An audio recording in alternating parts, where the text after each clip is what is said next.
Okay, so it's Tuesday, February the 7th. No. It's Tuesday the 8th. Okay, so I have one of my pre-recorded videos being released tomorrow. And it's interesting because it's that video, it's that and another one that's pre-recorded about soulmates and twin flames. There's something about it that I feel there's a lot left unsaid in both of those videos. And I don't know how it's going to come across because I don't watch my videos back, but there's a concern that I have that it might have a tinge of like negativity in it, but it's not. It's just there are so many things that I didn't say. I don't know. I don't know how this relates to this, but it does for some reason.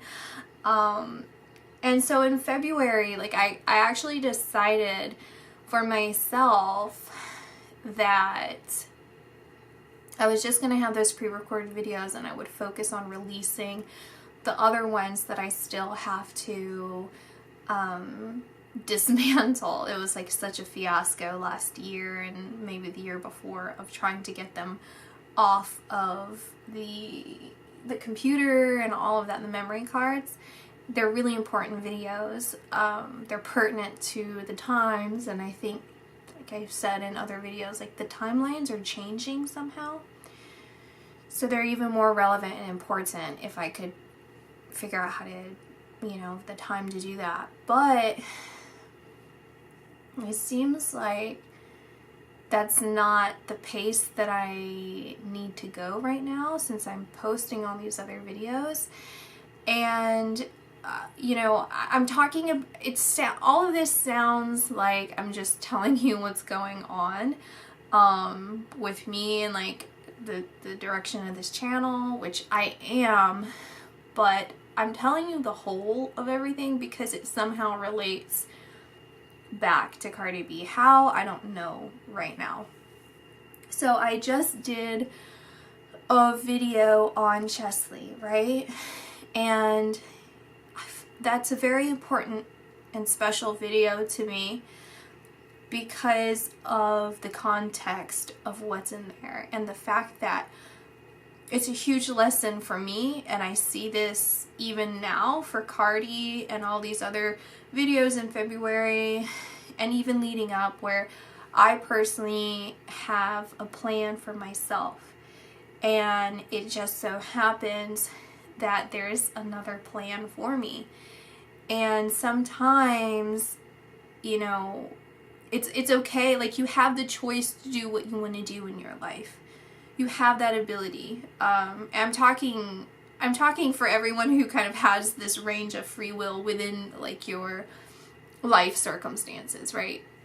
And even if you have a very limited free will as far as how to act within the world, you have free will within your mind of how you want to perceive things, right? And you can confine yourself mentally and compartmentalize things however which way you want. So yeah, it just seems like I need to work in tandem with spirituality, like with spirit, my spirit, guardian angels, so on and so forth, in order to do the best that I can to get what needs to be done, as far as like why I'm even releasing videos on YouTube. So yeah, Chesley, I don't know the information other than what I told you. Okay, that's not, I'm just a person. Like, I can look at it any kind of which way any other regular person can, right? The details are what I told you, and when we, like, as a psychic, I have to be very careful about how I perceive things and what I say, because when I have information, right? Like just how I operate in the world, or what I know about this particular person, I will form a bias. That's just how it works. And so I have to be very, very diligent and careful with what I say and how it forms in my mind to make sure that I'm constantly breaking myself from any bias that will confirm something for me, like a confirmation bias to get me to whatever it is that I believe, right? So I don't know what happened to her, like the reality of things. All I know is what I had said. Now, it's very important that I emphasize a couple of things about her and about that video. I personally did not want to do that video. I was very resistant, and I kept getting signs after signs after signs to do the video.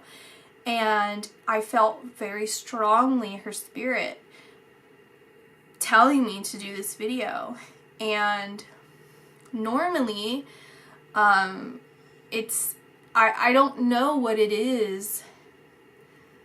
I don't quite know what it is personally in me that was so resistant. I think it was more of just like I wanted to give her peace. I wanted to give her rest.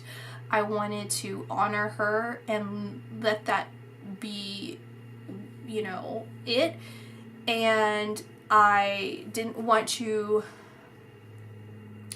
be perceived as capitalizing on some tragedy like that. And it's just, on one end, like, I shouldn't care, right? Like, it doesn't matter. I need to do what I feel's right and leave it at that. It doesn't matter what you think, right? It matters I do what I feel is right. But I don't know. It was very, very strange. And normally I don't care. For that I did. And again, this is somehow pertinent to Cardi. How I don't know right this second. So, when I was thinking about chastity, there's a significance to the time that I recorded the video and a significance to the time that I had woken up. Because I'm going to tell you it again. I'm going to tell you the story again. And I'm going to kind of gloss over that other video to kind of concisely tell you. And I'm going to add a couple things into it. And then we're going to get into Cardi. So here's the thing. I saw her trending or something, okay, she passed away. I never knew who she was. I don't know anyone personally who knows her. And I was thinking about her and I could just feel this frustration coming up, right? And then I went to sleep. I was thinking about her when I went to sleep, and I woke up and I was compelled to look at the time. It was 1:09, and I was feeling very angry. I was feeling very frustrated. And that was a very interesting feeling for me because I'm not someone who normally... All of these feelings that I've told you about her and about me and me towards her, it's all different. It's a very different way for me to react. But I was feeling very frustrated, feeling very angry. I felt very bound to this world. I'm not saying that her spirit was bound to this world. I'm saying, like, it's her realization, honestly, this is how I interpret it today, is her realization of how bound we are to this world, how sick the world is. The world is very sick. And when people pass away, what normally from suicide, we'll say, it's this immediate recognition that, like, how backwards the world is. It's like, I can't believe it. I can't believe, like, it's like they were a victim in this world, and then to the world's tragedies, like, just like imagine, to someone assuming that this is what happened to her, is that she committed suicide, assuming that that's the truth. it's like she just lived this world in such a tumultuous way that was the way that she took herself out, right? Because it's so painful here, it's so uncomfortable, it's so misaligned with her spirit. And then to break herself from this human experience to connect back to her spirit, right, of her truth, of like being able to take the blinders off of everything. And then all these people are coming at her and releasing videos, releasing statements, releasing opinions. Oh, you know, it's like she's now in truth, she's not a victim. Like she's a victor. She's victorious. And it's not because she did that or anything like that. I'm saying she's not going to be perpetuated in something that people say of like just being oh, look at how selfish they could be, or oh, don't I think about this, or oh, there's just, you know, all of this stuff about her identity as a human being. And I can see why that can be very frustrating. And then to have that realization as you cross over a spirit of like the world took me in a way. Like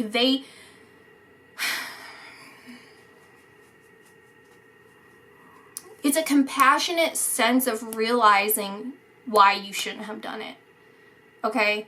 Because it's like falling for that manipulation. It's like I fell for that manipulative tactic. It was just too much to bear.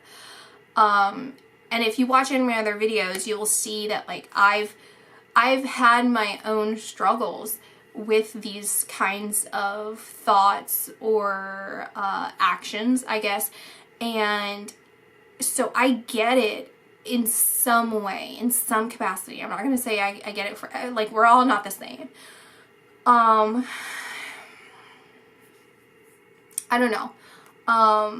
But the point is that she is at peace now. She is at peace. Like her soul is at peace, is at rest, is fully recognizing and realizing what has happened, and you know that it's okay. It's okay. You didn't do anything wrong. If you do something like you didn't do anything wrong, but you shouldn't do it. You shouldn't put your life purpose into, like, you have to work in tandem with spirit. You have to work in tandem with God. You have to just carry out your life no matter how difficult it may seem. But you're not like it's okay though. I want to be, it doesn't matter. We're all adults here, so you shouldn't be on this channel, once again, as I said in her video, if I have to sit here and like talk about every single detail and cover every single thing. So about the time being significant, so I have these two Bibles here beside me because if you've watched some of my other videos, it's like I don't know much about religion in like detail, okay? And I always felt that was my path. Like that was my path because I am someone who I can be overly critical of myself, and I over-analytical to my own detriment, and that's something that I have to work on with myself. But avoiding spiritual concepts, spiritual texts, even historical stuff, philosophical, physics as well, like all of this is all tied in. They all relate, okay? Even math, you know, and I'm sure people say like it's like the universal language, because it cannot be misinterpreted. It's not numbers, mathematical equations, they cannot be misinterpreted, right? Like, they're not symbolic. Like, our words are symbolic. That's exactly what the different languages are, is symbolism, right? And so you can find like the defined truth within mathematics. You know, that's universal. So anyway, I don't read all of that stuff until I'm guided to do so. And it's very limited of what I've ever been guided to do. And I can equate this in my life to like gardening. I love to garden, right? So basically my life would be me gardening, and there's a tool shed, and there's a lock on the tool shed, and there's no windows, so I don't know what's in there, but I know it's something that can help me. And when I first started gardening, I'm looking at this tool shed, and I'm like, I want to see what's in there that can help me, right? And I have a master gardener working with me, and they're like, no, just figure it out yourself. Use what you have around here, right? So I'm just using my hands. I'm using like sticks as a shovel. I'm just trying to be innovative with whatever I have. And it's very frustrating. I'm crying, I'm upset, I'm bleeding. But I finally figure out a good method for me. And I do this for years and years and years. And I get very comfortable with it. And I'm very good at it. And then the master gardener says, okay, let's get in the toolbox. Let's go in the shed and see what's there. Look, here's a shovel you can use now. Here's, you know, an axe you can use, whatever. And I'm like, no. I don't want to. I'm really good at the way that I figure things out. I have a method that works. I don't want to use those, but thank you. I appreciate it. Like, I get it now. I know how to cultivate my garden and, you know, make it however I'm doing it. And so the gardener, and I see this in my readings and I see this in my life, where I've been drawn, like bringing this into real life, I've been drawn to read the Bible. And I have actually been resistant, when normally I'm not resistant about this stuff. It's like I'm excited because I love to learn different things. And even before, when I would be like guided to read certain books, I would be drawn to books, and I would read it, and that would verify something that I had just come to the realization about. But with the Bible, it's like this, it's kind of overwhelming, because I'm like, when I read the Bible, I have these questions in myself. What if I become dependent on those concepts? What if I narrow my mindset because of these concepts? What if I depend on what's in the Bible rather than what's in myself, like what I've discovered? And then after I read the Bible, what's the next one that I'm gonna read? Like another spiritual book or religious text, like the Quran, you know, and on and on and on. And it's like, when does it end? Like, how many more like spiritual books am I gonna end up reading? And what does that mean for me? You know, it's kind of like almost afraid that I'm gonna tunnel vision myself and become narrow-minded and dependent, rather than using it as like confirmation or a guide, like to supplement me, which is equivalent of what would be in the tool shed. And so what Spirit has done with me, which is what the master gardener would have done with me, is like distracting me, like talking, like, oh yeah, let's talk. Hey, do you mind grabbing that shovel for me? Since you're not going to use it, I'll use it. Okay, yeah, that's fine. I grab the shovel, and then we're talking. Do you mind just put it in the dirt really quick and just like dig a quick hole? So we're talking. Next thing you know, I'm planting stuff with the shovel. I'm doing all this kinds of stuff, and then I realize it, and I'm like, no, I don't want to do it. I don't want to do it. It's like almost questioning. It's so foreign. It's foreign to me because I got comfortable where I was at. And it's like I trust myself, but how do you know until you do it? You know what I mean? So that's where I'm at. And I was drawn to the Bible again, and I feel I feel like I want to tell you guys this once again. It somehow relates. I think I'm starting to see how it's relating to Cardi. But what I see too for me is, you know, I do want to let you guys know, if you watch most of my videos or some of them, that I will start listening. I will start reading the Bible and continuing on my journey of learning more. And, you know, I have to practice what I preach, right? It would not be right for me to say things and then not follow through within myself. So that's where I'm at. And when I released those pre-recorded videos, those are back when I did not read the Bible.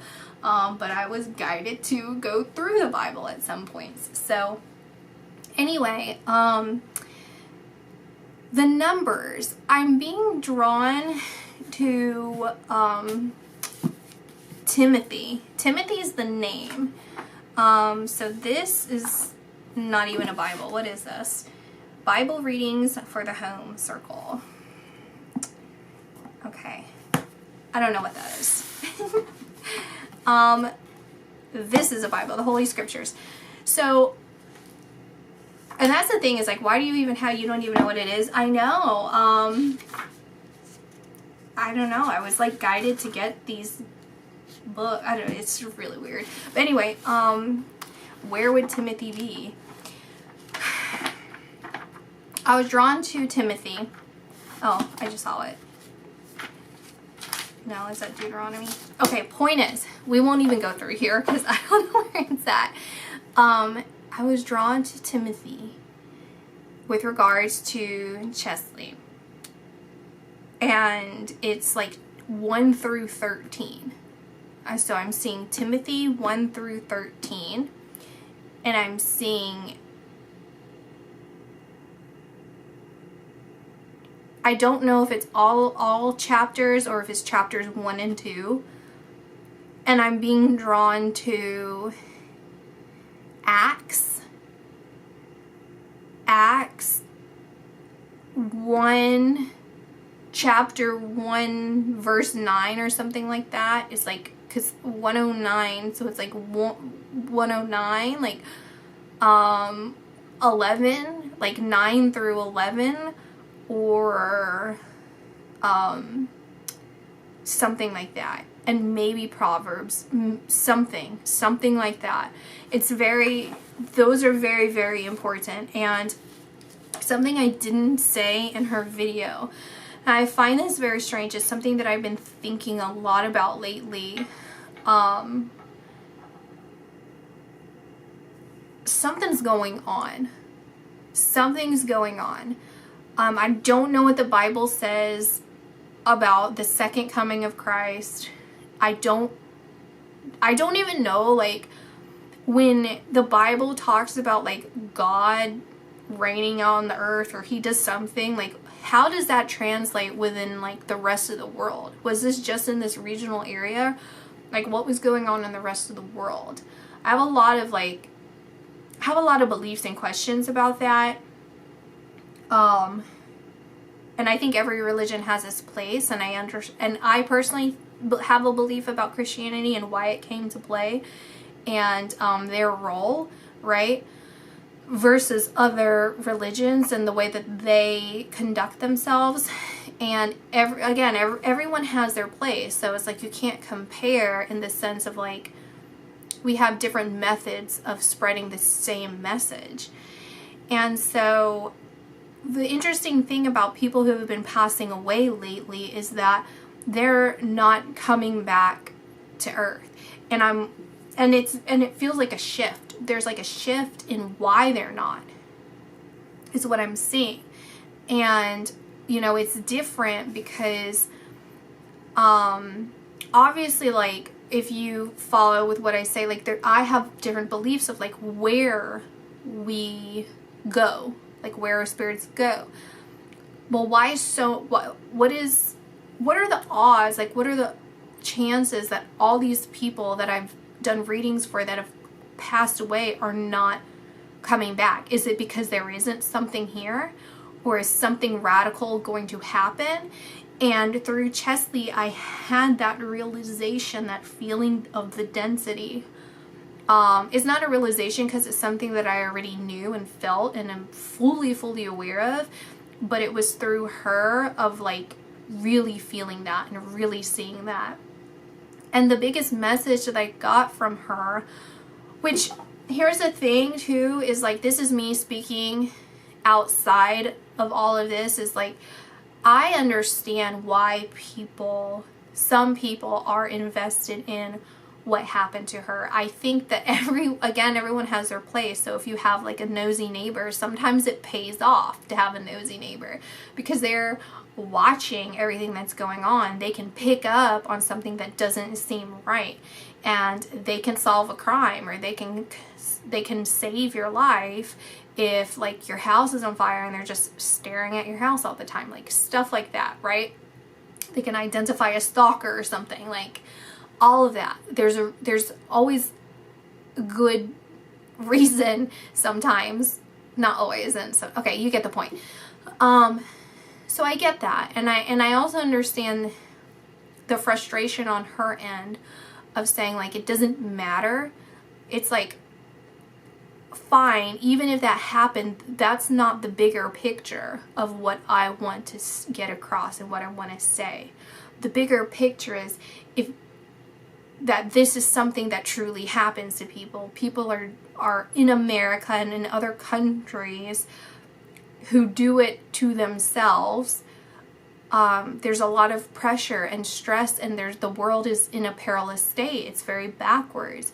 And if you have enough time to worry about me and to be concerned about me, or to gossip about me, or to be finding entertainment in this, or like whatever kind of mindset that you're in for you to even watch me, like her saying that, like watch the stuff about me, then do something in your life about it.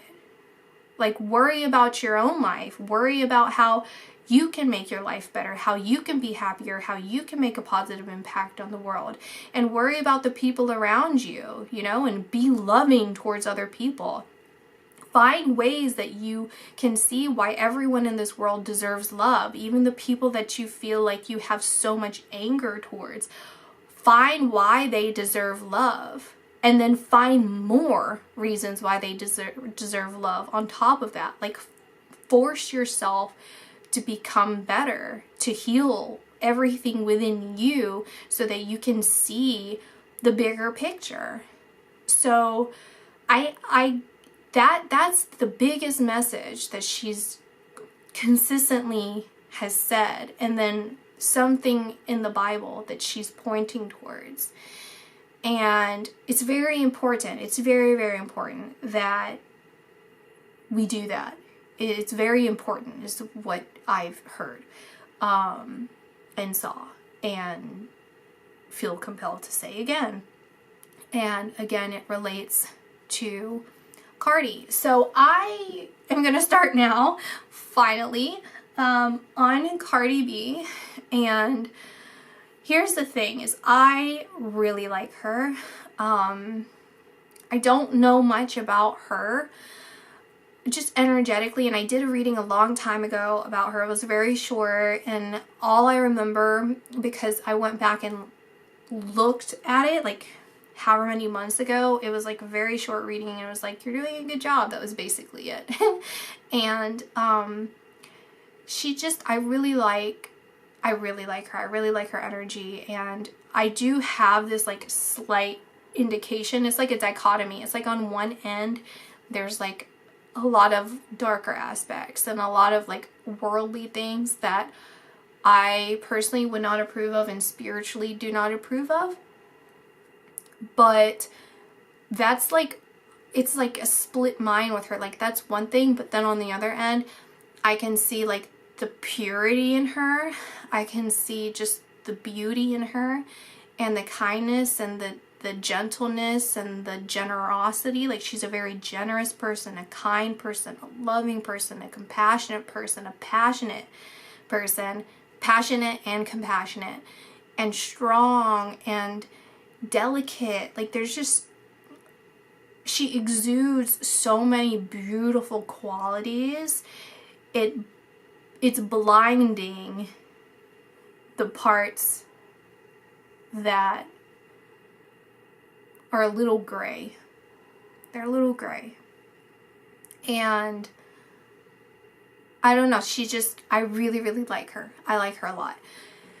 And I saw the whole thing trending about the lawsuit with Tasha K. I'm familiar with her. I was familiar with her back when she just started out. So it was before all this. I had no idea she was like a big thing, because I didn't know that back then. And I felt drawn. Normally, I don't really care about this kind of stuff, no offense. Like, I just don't. It's just whatever. But I clicked the trending and all this, and there was this video, and I didn't read all the details, whatever. There was this video of Cardi talking on live, and that's where I felt I should go. And then she mentioned being suicidal from all of the things that Tasha K was saying that were untrue. I don't know if she mentioned if she was demonic or not. I can't remember.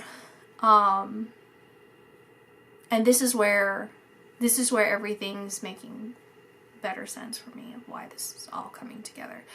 So Tasha K, I feel I would be in agreement with people who may say there's more darker aspects in her than there are light. There's a lot of anger and brokenness and frustration and tension in her. And it was targeted at someone who seem to her, in Tasha's perspective, someone very successful, and she's able to intuit and pick up on all of those aspects, beautiful aspects of Cardi that I mentioned, including Cardi's sensitivities, being a very sensitive person. I think that if I were to be right about any of this, Cardi would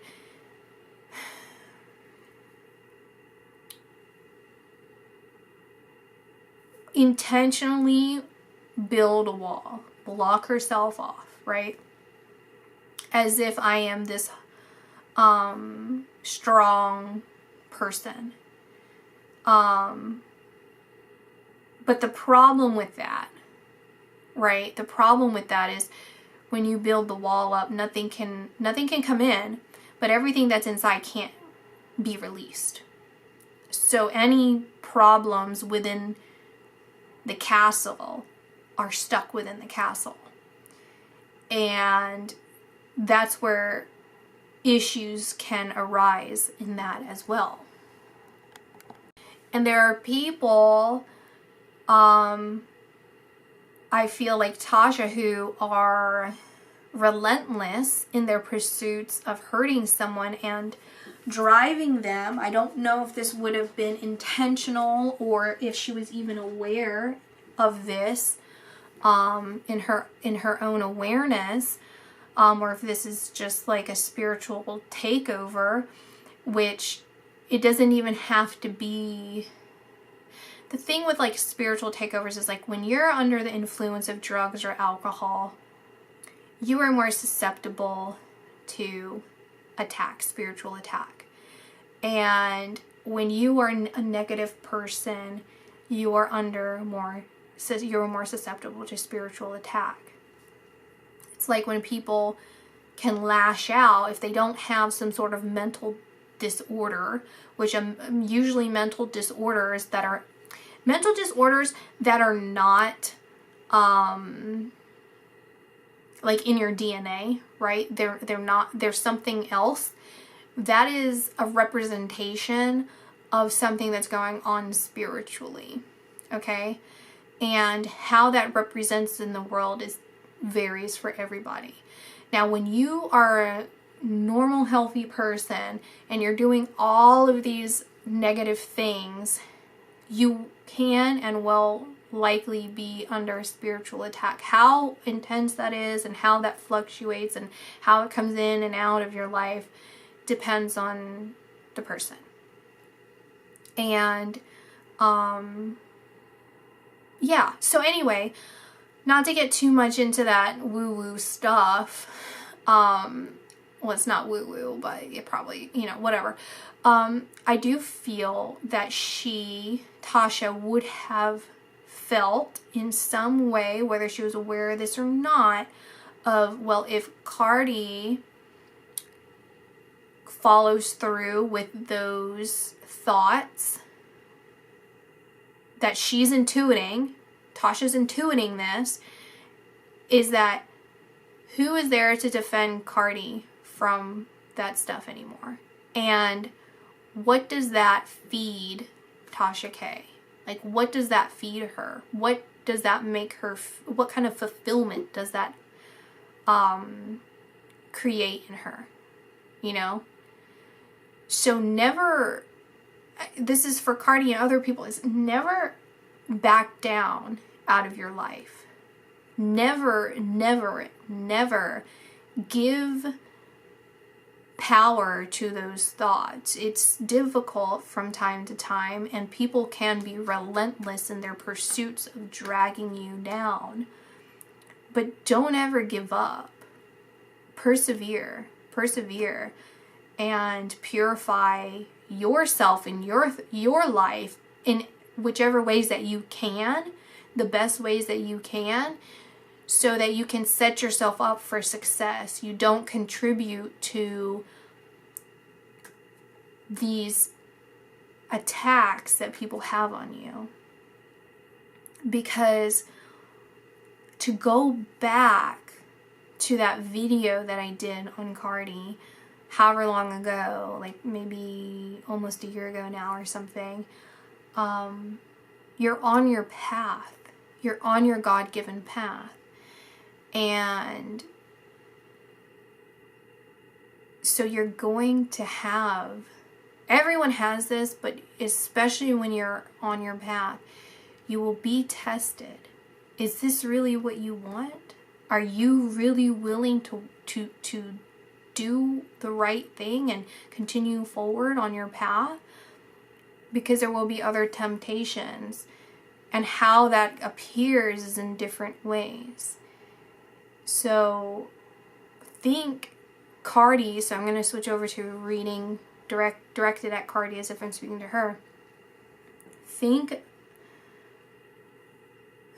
Don't fixate on this situation necessarily, but also keep in mind, like, 3 months from now, a month from now, 2 weeks from now, a year from now, like how you'll be, how your family will be, how your kid or kids will be, like all of this, and how blessed you are, right? To still be here instead of falling there, like stopping there. And just continue to keep going, continue. And the biggest message that I see for you is that you have nothing to prove anymore. You have nothing to prove anymore. There's a time in your life that you felt that you had to fight. You had to have your defenses up. You were struggling. You had to struggle. And now it's time for you to be at peace and to heal and to be safe. You have nothing to prove anymore, because that's not your identity anymore. You aren't identified by your struggles anymore. You deserve your shine. You deserve your place in success and in this safety net that you've provided and are providing for yourself. And you don't have to look as if you don't want to go back to attention. Like, it's like self-preservation. Like, I don't want to go back to that anymore, so I have to keep, this tension or whatever. Like, pay these people no mind. Pay those thoughts no mind. Those negative thoughts no mind. That's not where you are anymore. And I see you represented as a jellyfish because when you look at a jellyfish, it's like, I don't know what kind of jellyfish it is. Maybe all of them. I don't know. There's a specific, and it kind of like radiates. The jellyfish is like, they're very beautiful. And kind of scary when you see them. But they look so elegant and graceful. If you're in a safe distance, like, you can keep your distance and it's elegant and graceful, and it's like, wow, that's really amazing to look at. And that's how people perceive you, especially in this situation that you've gone through with Tasha K, and maybe just like in general. Is like, people are looking at you as this shining star, success, and rooting you on. Oh, that's great, that's great, that's great. But internally, when you think about the jellyfish, I think his only defense are his tentacles. And if you grab him by the head, you're safe, right? And that's kind of like where you get him. And it's fighting for its life. And I think it only has, like, it operates very simply. I think it kind of like floats, right? It doesn't direct itself. It just floats around or something like that. And so it's actually in a very dangerous position.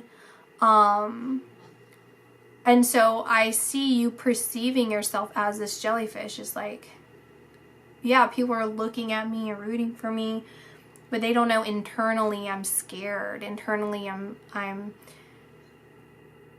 not going to say you're suffering. I don't think that you're suffering. I think it's a deep fear, a deep-rooted fear and defense. Like, you have your defenses up. You have your wall up. Like, nobody mess with me. No one talk to me. Like, just everyone needs to leave me alone. And your guardian angels are saying that a way that you need to heal your inner child right now, this is where you're at, is to know that you're safe. You didn't have that all of your life and most of your life, and you're creating this for your child or children. It's like you're creating safety for your family. But you have to feel safe too. Like, truly, truly safe in all meaning of that word, all aspects of safety. Like, you are safe to be yourself. You don't have to capitalize on yourself anymore. In the sense of like your personality, like, I have to be like this, or I need to be like this, or I have this, or, it's like, you're safe. Just know that, like, you're safe. You're safe. You're safe. And I think there's a feeling that you feel where it's like you have to protect yourself. How I know I'm safe, I'm fine, but it's because of I created this wall. I created this safety net, and I'm going to have to defend it. Like, I am not just the architect. I'm not just the blood, sweat, and tears of building this wall, but I am also the knights and the soldiers guarding this wall. And it's like, work, just like if we tie it back in with me, and I think this is where this ties into, is like work in tandem with God. Like you're not in this alone.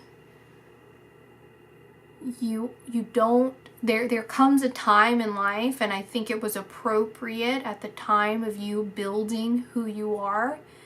And I know that I don't know the whole story of like the details of things that are going on in your life, and I don't know the details of the finances, but overall you need a break. You need to realize you've done the work, and it's time to just sit on your throne and relax. Take a deep breath and relax, and let yourself be nurtured. Let yourself be pampered and treated, because you deserve this. And it's good for you to take care of yourself so that your family can also see and energetically feel that safety. You can create this, you can be mama bear or wife or whatever, but you also have to have that femininity in you of knowing it's a feminine confidence and reassurance and of spirit and of yourself, that I have done all of this work. I have climbed to the top, so I am confident in my skills. I'm confident that if I need, like with the shovel, I can use a shovel, and if I need to fall back on my skills that I have grinded and learned, I can do that. But now I have the supplements to help me make this easier on myself, you know, and become even better, become even more whole. Like I can use, I have more tools in my toolbox, you know. Am I making sense?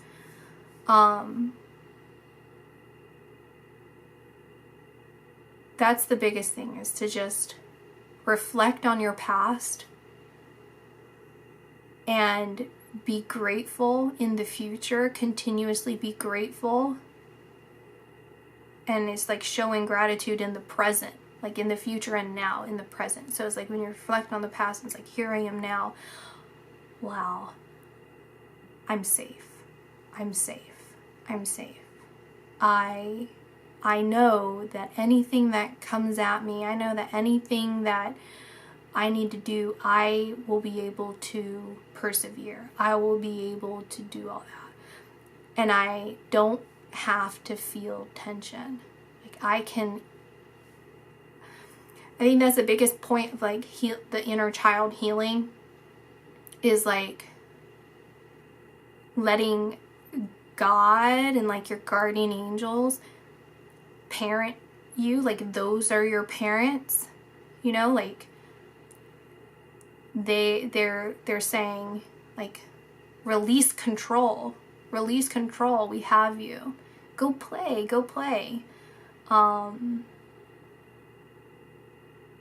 And not only that, but like leave the nest. You know, like you can always come home if you need, but we believe in you, you know. I think that's the biggest message, is like, we believe in you, so allow yourself to believe, because having that tension, I think there's a part of you that doesn't believe. Like if you just tie it to the beginning of what I said about myself, I think that's why I was compelled to say that, is because that's how it connects here. So yeah, that's my reading. and I'll see you guys later. The biggest message is you are safe.